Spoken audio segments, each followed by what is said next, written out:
Bueno, hola a todos los asistentes. Bueno, quiero partir como todos agradeciendo la invitación en participar en este proyecto. Mi participación en el proyecto también vino un poquitito a la cola y que fue, según entiendo, parcialmente influenciado por eh, los levantamientos de información que hicieron el profe Luis Faunde, que hicieron Jaime, ya, porque ellos notaron que un elemento importante de la diversidad observable de la chimba era la diversidad de líquenes que estaban presentes ahí, que son un elemento permanente, son macroscópicos, fácilmente observables a ojo desnudo. Entonces me invitaron a participar en este proyecto precisamente para también colaborar en el levantamiento de información biótica básica, ¿ya? Para conocer qué es lo que estaba presente en la reserva. ¿Ya? Eh,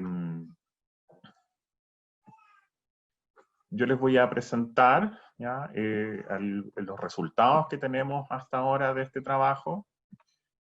Eh, por supuesto, nuevamente siempre el agradecimiento a Mauricio y a toda la gente del proyecto FIC que han facilitado fuertemente el poder trabajar y siempre es interesante poder visitar una reserva que para mí también era nueva, ¿ya? Una reserva a la que yo le había echado el ojo un par de ocasiones pasando por Antofagasta, pero donde nunca realmente había tenido ni el tiempo claro, ni las condiciones en realidad para poder visitar. Y bueno, yo les voy a hablar de la diversidad de líquenes que está presente en la reserva, ¿ya? Para los que no saben lo que son líquenes, estos son unos organismos bien especiales porque son la representación dual de la interacción entre un hongo y un componente fotosintetizador, en general un alga, ¿ya?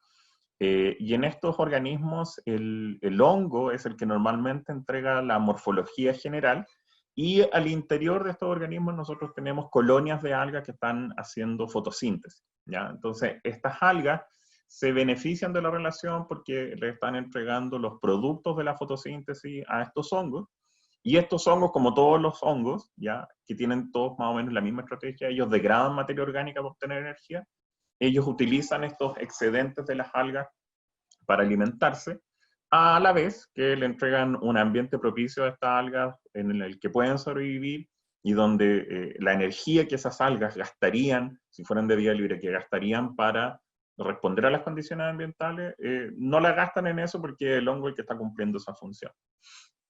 La gracia de este sistema es que es bien equilibrado y requiere pocos factores ambientales para poder sobrevivir. Y es por eso que los líquenes son considerados organismos que son en general extremistas, porque se les dan súper bien condiciones extremas como el desierto de Atacama o el desierto costero. Se les da súper bien vivir en condiciones donde por pocos meses al año pueden hacer fotosíntesis, como es por ejemplo en las zonas profundas de la Antártica.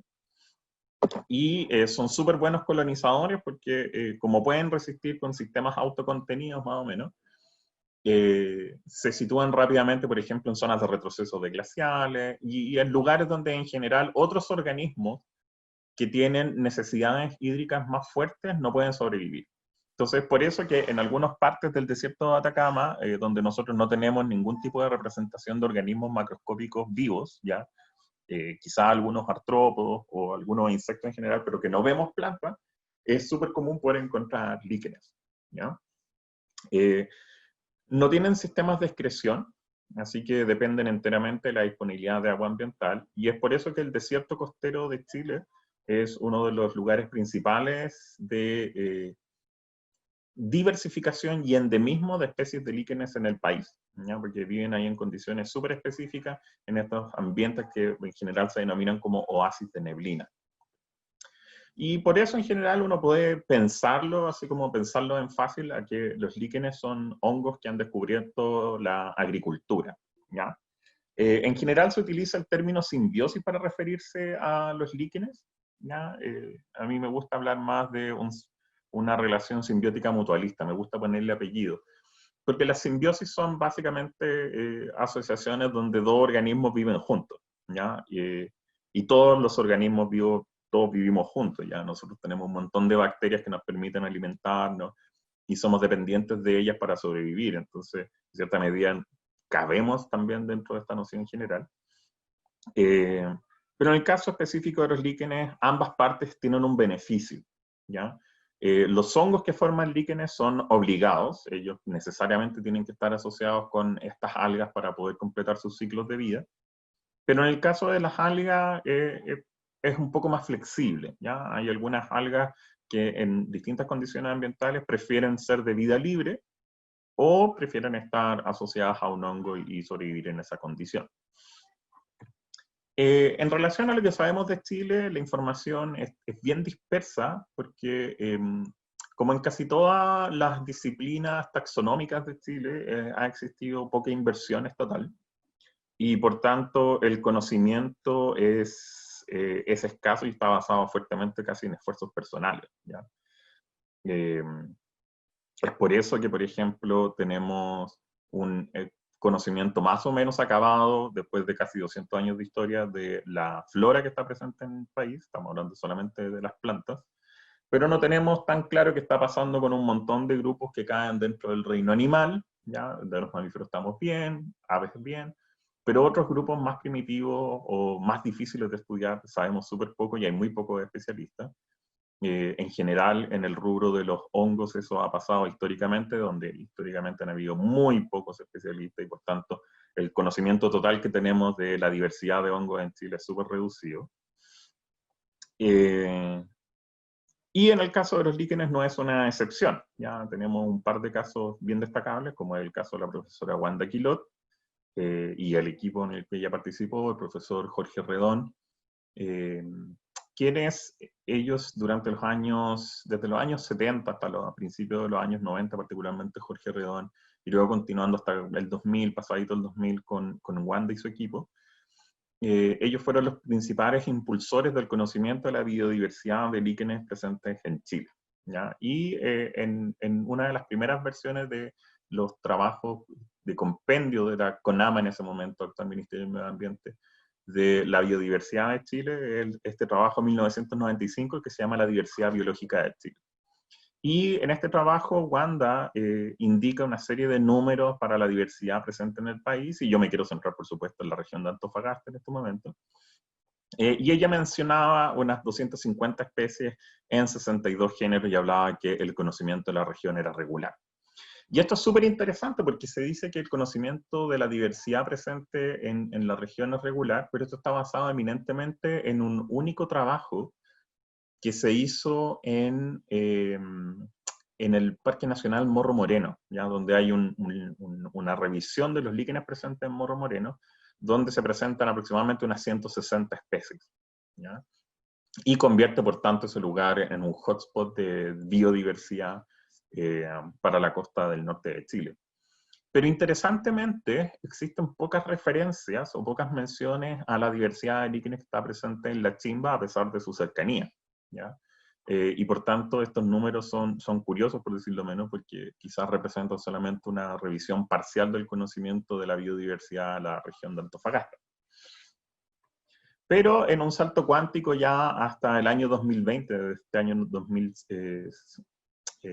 del año 1995, estamos trabajando en la publicación de una nueva lista sistemática de los hongos liquenizados y liquenícolas presentes en Chile, con mi colega Pablo Sandoval. Esto fue financiado por el Ministerio del Medio Ambiente, así que hay que ahí darles el pase también a ellos. Y esta viene a actualizar el listado de líquenes de Chile, que es del año 98, donde se presentan unas 1.400 especies. ¿Ya? El listado actual, que es una versión incompleta la que está para descargar, pero esta presenta casi 2.200 taxas, en que habla de un aumento importante en el número de especies presentes en Chile.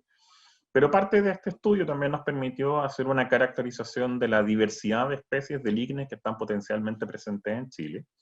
Y uno de los elementos importantes que nos ayudó a establecer fue el nivel de endemicidad de las especies de líquenes que están en el país.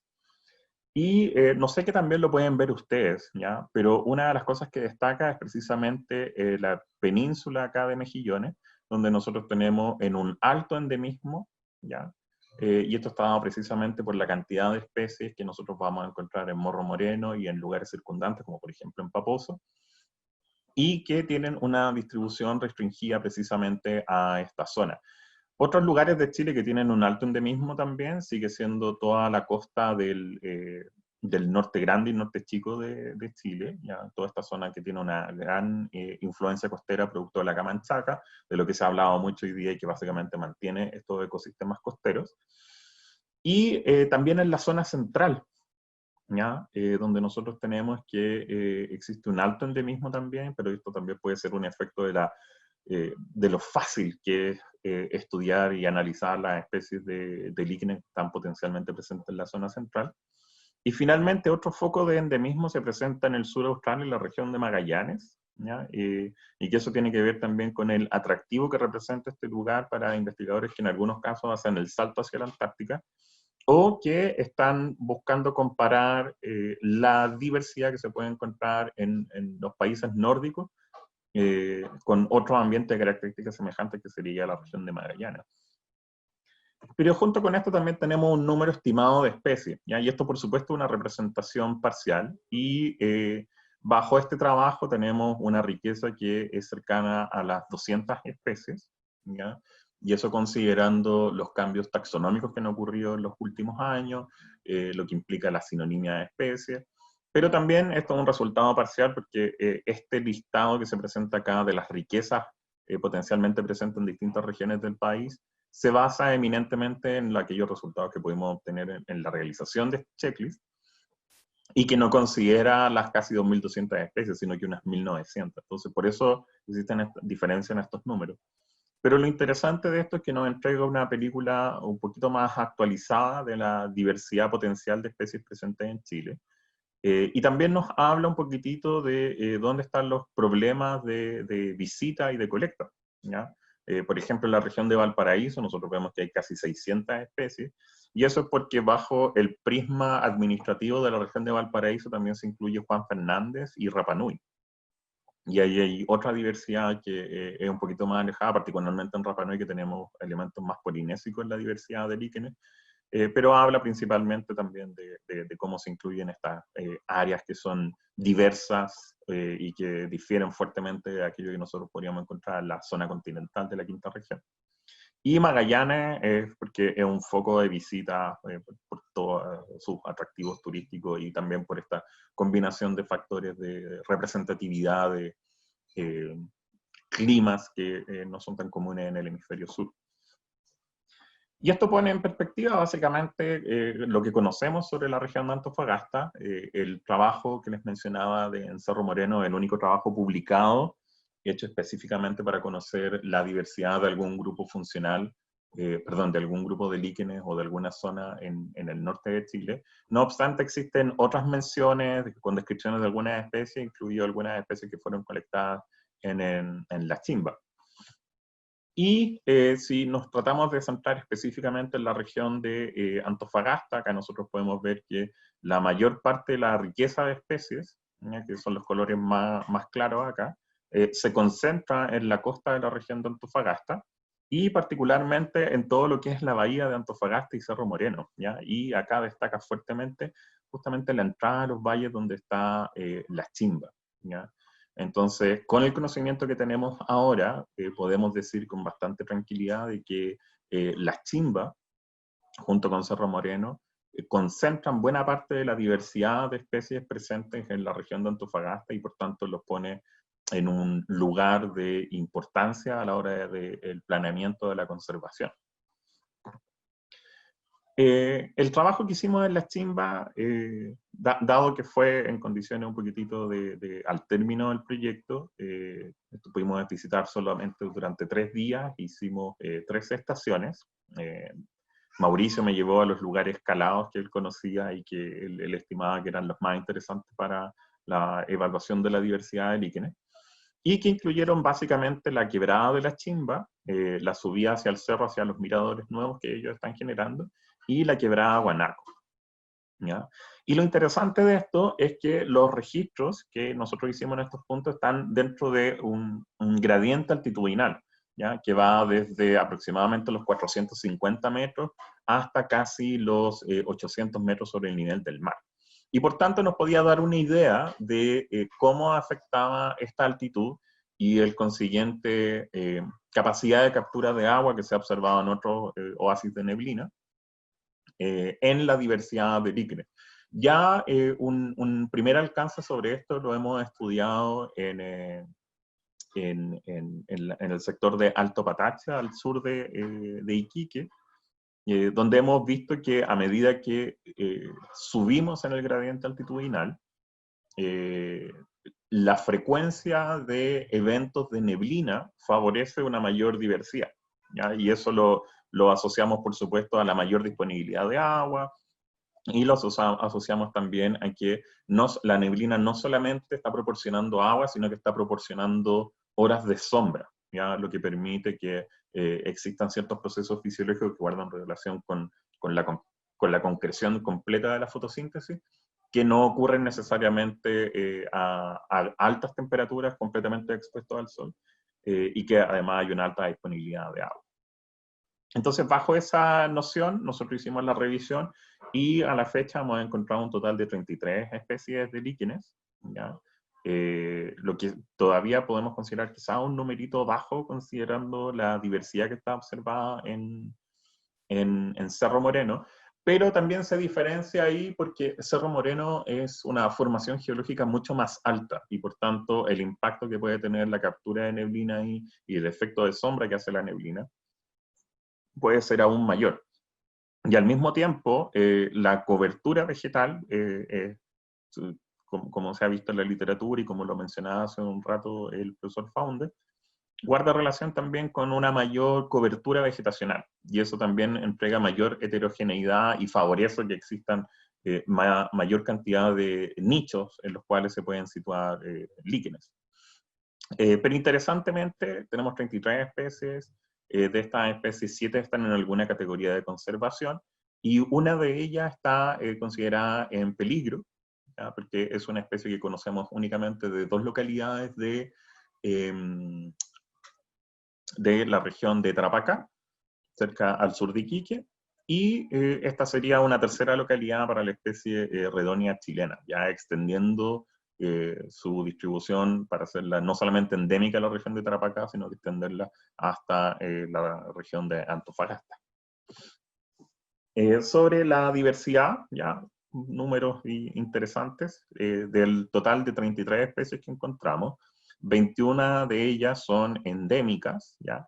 De estas 33 especies, 32 de ellas las pudimos identificar a nivel de especie. Hay una especie que se nos quedó fuera porque tenía características que eran de difícil identificación, pero estamos llegando o estamos trabajando ahora como en su identificación más en detalle y el nombre potencial de esta especie es de Lecanora comundensis, que interesantemente es una especie que está presente en otros ambientes desérticos del mundo, ¿ya? La especie es originariamente del desierto de Baja California, que también tiene un sistema de aportes de agua por neblina, porque también tiene una corriente costera fría que viene del Polo Norte, que llega a la península de Baja California y que en ese aspecto es semejante a la costa del norte de Chile en el aporte de agua que hace la neblina. Entonces, bien interesante pensar que quizá esto habla de que la distribución de esta especie está determinada en parte con una selección por ciertas condiciones ambientales específicas. Si nosotros miramos el gradiente altitudinal, hicimos la separación de los estratos cada 50 metros, de los 400 a los 650, 700 metros, y vemos que a medida que vamos subiendo en el gradiente tenemos mayor diversidad, ¿ya? Y ahí hay un valor de soporte simplemente de esa relación que dice que es altamente probable que efectivamente la altitud sea el factor que determine el aumento de la riqueza, ¿ya? Pero en este caso también es importante tener presente que a medida que nosotros subimos en este farillón, no solamente está cambiando la altura, sino que está también cambiando el aporte de agua por precipitación desde la neblina, ¿ya? Y estos son dos factores que se mueven igual. Entonces, asumir mayor nivel altitudinal, probablemente si nosotros lo pudiéramos cambiar con valores de captura de agua a esos distintos niveles, probablemente la relación se mantendría igual. Y por tanto, mi interpretación es que acá, a medida que subimos en altura y a medida que estamos capturando más agua, o que los líquenes pueden capturar más agua desde la neblina costera, nosotros tenemos una mayor diversidad, ya, porque las condiciones se vuelven más favorables para mantener talos más grandes y permanentes. ¿Cómo se distribuye esta diversidad a lo largo del gradiente altitudinal? ¿Ya? Este gráfico es bien interesante porque lo que nos muestra, por un lado, son las especies, ¿ya? Y por otro lado, lo que nos muestra son los niveles altitudinales, ¿ya? Y nos muestra el grado de solapamiento. Entonces nosotros vemos que a los 650, 700 metros, tenemos un montón de especies que solamente se presentan en este gradiente altitudinal y no se presentan en otros, ¿ya? Y por tanto, nos dice que hay un recambio importante de especies si es que lo comparamos, por ejemplo, a niveles intermedios como entre los 450 y 500 metros, donde tenemos algunas especies que son únicas, pero que en general todas ellas se van compartiendo en los niveles altitudinales más bajos, ¿ya? Entonces, sí existe una cierta noción y lo podemos explicar básicamente con la distribución de estas especies. El ancho de estas barras que conectan, en las barritas grises, nos hablan del número de veces que nosotros encontramos cada una de estas especies, ¿ya? Y nos muestra también aquellas especies que son más frecuentes y aquellas especies que son más raras, ¿ya? Tenemos algunas especies como Roxelina cerebriformis, que se presenta en los niveles altitudinales más altos, y es una de las especies más frecuentes junto con Ingaderia pulcherrima y con Polycauliona ascendens, ¿ya? Para no hacer esto tan árido y mostrarle algunas fotografías de las especies, ¿ya? Estas son de las cosas más representativas y algunas de estas fotografías son las que van a derivar en la guía de campo que está liderando Mauricio, donde se espera poder presentar todos estos componentes ambientales. Acá en la primera fotografía tenemos a Artotelium alophyllum, que es una especie bien especial, que forma estas placas bien definidas y bien pegadas a la roca, y todas esas manchitas negras que se ven son las estructuras reproductivas, ¿ya? Y esta es una especie bien especial porque es posible encontrar en las rocas costeras, ¿ya? Como en la zona de rocío donde rompen las olas, hasta casi los 900 metros en el farellón costero. Entonces, un representante típico de cada esta zona. La especie que está al lado, con esas bolitas negras bien marcadas, es una especie de Buellia taltalensis, perdón, Buellia jorgensis, descrita originalmente de Fray Jorge, ¿ya? De ahí viene el nombre. Y es bien fácil de identificar porque tiene este margen súper definido en el borde, ya que delimita con otras especies de líquenes. De ahí en el margencito incluso se ve otra especie de líquen que es otra Artotelium, que es Artotelium pacificum.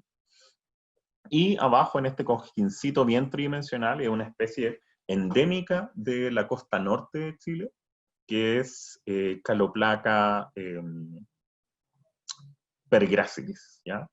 Y Caloplaca pergracilis es bien especial porque es una especie que normalmente se presenta en zonas de alto ingreso de neblina, y esto es como un globo, ¿ya? Si nosotros lo aplastáramos, veríamos que está formado por una serie de ramificaciones densas y es como un arbusto denso. Y lo que nosotros hemos interpretado de esta morfología es que le ayudaría a capturar las microgotas de agua de la neblina y formando una serie como de meniscos. Entonces, cuando la neblina se va en este como arbusto, el agua que está dentro se demora menos en evaporar que aquella que está en la superficie, ¿ya? Entonces sería como una estrategia para poder sobrevivir en estos ambientes donde hay alta disponibilidad de vapor de agua. Abajo también está Candelariella citrina, ya con su color limón bien característico. Otras especies que son súper comunes en el desierto, y si tenemos gente que es de la región de Antofagasta, esto lo ha visto por todos lados, que son las especies de Chrysotrix, que literalmente quiere decir polvo dorado, ¿ya? En la reserva tenemos dos especies, esta bien característica sobre las espinas, que es Chrysotrix granulosa, ¿sí? Y por otro lado tenemos a Chrysotrix pavoni formando estas manchas. Y es súper fácil de identificar porque si ustedes la tocan, se les quedan los dedos amarillos. Otra especie que es característica de la región, o de la parte norte de Chile, es esta rojita estancada, se llama Folmania ortoclava. es una especie que está distribuida potencialmente desde la costa sur del Perú hasta la región de Valparaíso. Y esta es la única especie del género Formannia que existe en el mundo, ¿ya? Y la mayoría de su distribución está presente en Chile. Y es bien interesante porque forma estas como placas que ustedes pueden observar, pero en zonas donde existe una alta disponibilidad de neblina, ya que no es una condición que nosotros alcanzamos a observar en la chimba, adopta morfologías tridimensionales, como que se levanta el sustrato, también para facilitar la captura y retención del agua de la niebla. Otras especies que son típicas son acá Fulvophyton clementi, esta especie de acá arriba. Y Fulvophyton clementi es uno de los hallazgos interesantes porque la especie fue inicialmente descrita de materiales colectados en la chimba, precisamente. Entonces podemos confirmar que desde su descripción en los años 90 la especie sigue ahí, fue originalmente colectada en los años 60, pero todavía la especie sigue ahí y en todo su esplendor. Tenemos Heterodermia pinnata acá arriba, muy fácil de reconocer porque tiene esa vueltecita en el extremo que forma como unos cojines en la base de algunos troncos, siempre cerca del suelo. Y tenemos dos especies de Ingaderia pulcherrima y Ingaderia friabilima, que son dos especies que son endémicas de la costa del norte de Chile. ¿Ya? Que son especies bien tridimensionales que forman como una suerte como de cojines o césped, rodeando, por ejemplo, la base de algunos troncos o rodeando algunas espinas de cactáceas. Otras especies que son interesantes, acá Lecanactis luteola, que también fue descrita originalmente desde materiales colectados en la chimba, forma estas placas de color amarillento, fácilmente reconocibles. ¿Ya? Esto está desde, si uno entra por la quebrada de la chimba, en todas las zonas donde uno vea rocas cubiertas con líquenes, porque siempre adoptan estas coloraciones como amarillentas y rojizas, que son precisamente rocas donde está chocando la neblina cuando entra por la quebrada. Es posible encontrar acá Lecanactis, ¿ya? Es una especie bien reconocible. Otra cosa fácilmente identificable, o por lo menos para mí, por supuesto, y que es bien llamativa, es esta especie que es Lecanógrafa azurea, ¿ya? Se parece a otra especie que se llama Lecanora avium, pero esta lecanógrafa es bien especial porque fue descrita creciendo directamente sobre el suelo al norte de Iquique, justo fuera de la ciudad. Y también había una mención en Paposo, y por tanto este nuevo registro llevaría a completar el rango de distribución entre este lugar que tenemos, este oasis de neblina que está al norte de Iquique, y Paposo, ¿ya? Es una especie endémica de Chile, y hasta ahora es endémica entre la región de Tarapacá y la región de Antofagasta. Pentagenela gracilima, que es esta cosa hermosa que está acá, forma unos talos o unos cuerpos acintados, ¿ya? Que a medida que maduran se van abriendo y forman como esta morfología como de red. Y eso es típicamente para facilitar, por un lado, la captura de agua y también para facilitar la retención, disminuyendo la evaporación de agua. ¿Ya? Y normalmente se presentan formando talos de gran tamaño, enfrentados al mar, ¿ya? Siempre observando hacia el mar y en los lugares donde potencialmente debería poder chocar de mejor manera la camanchaca.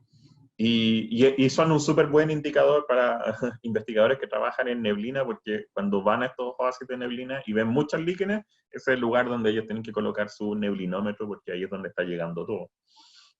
Y la última imagen de alguna especie que les quería mostrar era esta Redonia chilena, que es una especie bien especial. Como les mencionaba, se conocen muy pocos registros de ella. Este es el registro más austral de la especie, ¿ya? Entonces, esta era una especie que era endémica de la región de Tarapacá, y ahora es endémica de la región de Tarapacá hasta Antofagasta, solamente en ambientes de oasis de neblina, ¿ya?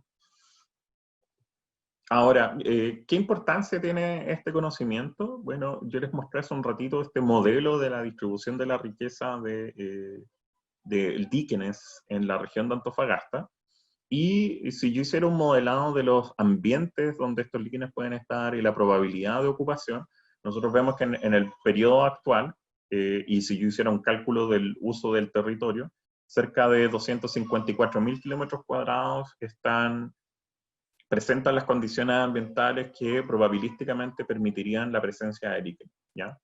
Pero en el escenario de cambio climático en el cual nos encontramos, ¿ya? Si nosotros pensamos en un escenario donde de acá al año 2060, o este rango de 1060 o 1080, y desde el escenario 2080 al 2100, básicamente no hacemos ningún cambio en nuestra forma de producir energía, seguimos utilizando combustibles fósiles y seguimos básicamente emitiendo gases de efecto invernadero. De acá a 40 años, 50 años, va a haber una disminución de casi 50.000 kilómetros cuadrados que sean potencialmente utilizables por los líquenes para su distribución. Y de aquí a 60 años, entre 60 y 80 años, la disminución va a ser casi de 75.000 kilómetros cuadrados. Y en cualquiera de esos dos escenarios, ustedes ven estas figuras, en ambos de ellos, Cerro Moreno y básicamente toda la bahía de Antofagasta siguen siendo un refugio para esta diversidad desconocida, en buena parte porque muchos de estos ambientes al norte de Antofagasta han sido muy poco explorados. Y por tanto esto es como una suerte de llamado de atención del valor que tiene el conocimiento de la diversidad de líquenes presentes en la chimba, así como potencialmente el conocimiento de los líquenes que están en Cerro Moreno y en otros ambientes, pensando en la conservación futura, ya asumiendo que en realidad, a pesar del deseo de mucha gente de que la emisión de gases de efecto invernadero se disminuya, las decisiones políticas apuntan hacia otro lado. Y finalmente, bueno, les quiero agradecer por haber escuchado esta breve presentación sobre la diversidad de líquenes que está presente en la chimba. Y estoy abierto a preguntas, si es que hubiera alguna. Muchas gracias. Muchas gracias a ti, Reinaldo. Y claro, tenemos una pregunta que dice, ¿los líquenes son específicos a la superficie en la que se encuentran? Quiero decir, que si algunos solo crecen sobre las rocas o solo sobre las plantas, etcétera. Existe cierto grado de especificidad, ¿ya? Pero por lo que yo he observado por experiencia en el desierto costero de Chile, es que tienden a ser un poquitito más flexibles, ¿ya? Y esto es porque no muchas veces existen los sustratos que les son más cómodos, ¿ya? Entonces tenemos muchas especies que han sido descritas, por ejemplo, que crecen exclusivamente en roca, pero en el desierto costero es súper fácil encontrarlas creciendo sobre tierra compactada en los farellones costeros, o creciendo en cúmulos de tierra que están, por ejemplo, entre las columnas de cactácea, y eventualmente se desarrollan sobre cactácea, o especies que se conocen eminentemente creciendo sobre la corteza de cactácea, pero que uno las puede encontrar creciendo sobre roca. Entonces, existe cierta obligatoriedad de los sustratos, pero como son más bien independientes de ellos, ¿ya? Porque no tienen raíces, no están sacando cosas del suelo, no están sacando cosas de las plantas en las cuales están creciendo, no les causan daño, ¿ya? O sea, si ustedes ven un cactus cubierto de líquenes, está todo bien, ¿ya? No hay ningún problema ahí. Como no le están haciendo nada, no están extrayendo nada, tienden a ser un poquitito flexibles en estos ambientes que son más extremos. En ambientes que son más estables en el tiempo, pensando así como en el bosque valdiviano, sí, ahí tienden a ser súper específicos. Yo no esperaría encontrar ciertas especies que crecen siempre sobre un tronco, que crezcan sobre una roca.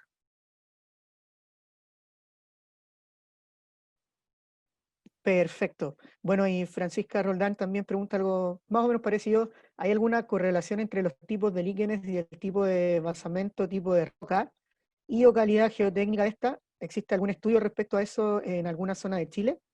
No existe ninguna correlación. No, igual hay que pensar que, por ejemplo, estas morfologías que tienen los líquenes, que sean costras, o que tienen estas morfologías como más dorsiventrales que parecen hojas, o aquellos que son más tridimensionales, no habla de una señal específica de relaciones entre ellos. Es como cuando nosotros pensamos en los árboles, ¿ya? para la morfología árbol es como un modelo de cuerpo, ¿ya? Pero no todos los árboles están relacionados entre sí, ¿no? Como que yo los puedo separar evolutivamente. Y no tienden a ser muy sensibles al tipo de roca, por ejemplo, o a la formación geomorfológica. Sí les interesa un poquitito el pH, ¿ya? Y resulta que en estos ambientes de neblina, si tú tomas el pH superficial de la corteza de un cactus, o de la cubierta de un cactus, perdón, o de sus espinas, o del suelo de las rocas, el pH es más o menos semejante, ¿ya? Y esto tiene que ver porque en la zona donde llega mayor cantidad de neblina hay una suerte como de lavado de solutos, y por tanto el pH se mantiene más o menos estable. Entonces, por eso también existe cierto juego en qué sustratos les interesa por sobre otros. Pero no hay mucha más correlación que eso. Ok, Reinaldo, muchas gracias por tu participación en este seminario y Bueno, esperamos muchas gracias por nuevamente. la invitación, por supuesto, a Mauricio y a toda la gente de la Universidad Católica del Norte. Muchas gracias.